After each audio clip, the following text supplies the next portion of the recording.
Questa sera presentiamo il libro di Valeria Naro, che è qui accanto a me, che ha un titolo un po' emblematico, Tracce.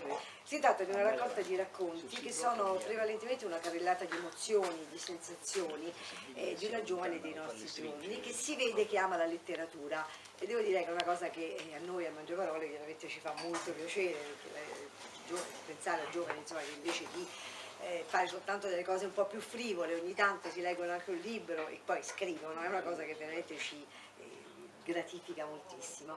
E soprattutto quello che mi ha colpito dei suoi racconti, perché è una raccolta di racconti, è che lei ama riflettere su se stessa e anche sul mondo che ci circonda, quindi sulla realtà quotidiana, sulla vita di tutti i giorni.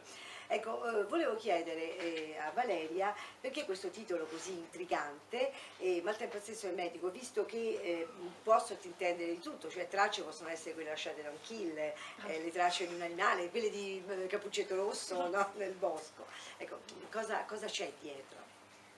Dunque, innanzitutto grazie dell'ospitalità della presentazione e devo dire che il titolo Tracce è un titolo che è venuto ovviamente dopo tutta la scrittura dei 7 racconti che compongono questo libricino. I motivi sono 2. Innanzitutto partiamo dal sottotitolo che è Storie di assenze. Mi sono accorta che mettendo insieme questi racconti, che ho scelto di mettere insieme in occasione del concorso al quale ho partecipato, che è il mio esordio 2015, mi sono resa conto che in tutti questi racconti mancava sempre un pezzettino, quindi c'era sempre un'assenza. E questa assenza mi ha richiamato, sì, era fondamentale poi. Nello sviluppo.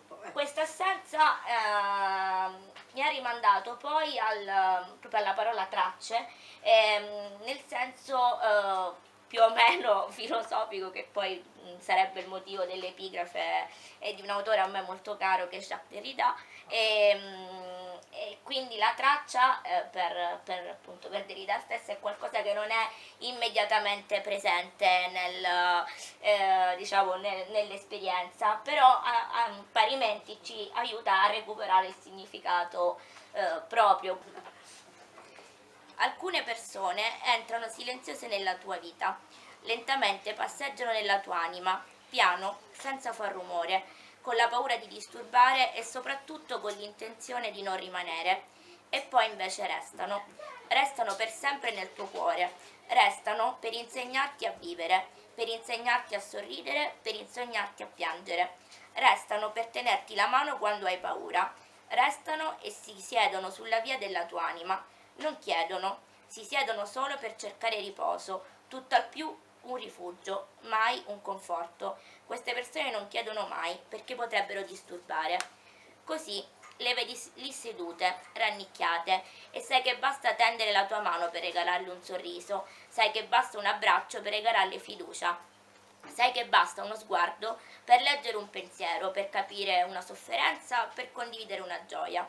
Cammini una vita mano nella mano con questa persona, donando affetto e comprensione, senza chiedere nulla in cambio, senza rendertene conto. La prima volta che vi siete viste, vi siete scelte e avete deciso che vi sareste tenute la mano per sempre, qualsiasi cosa sarebbe successa. O forse qualcuno ha deciso per entrambe. Nessuna distanza può dividere la mia mano stretta nella tua. Ci sarò quando cadrai e tu ci sarai quando avrò bisogno di un sostegno per non affondare. I nostri occhi brilleranno insieme e i nostri sorrisi non spunteranno all'improvviso nel nostro viso, se non insieme.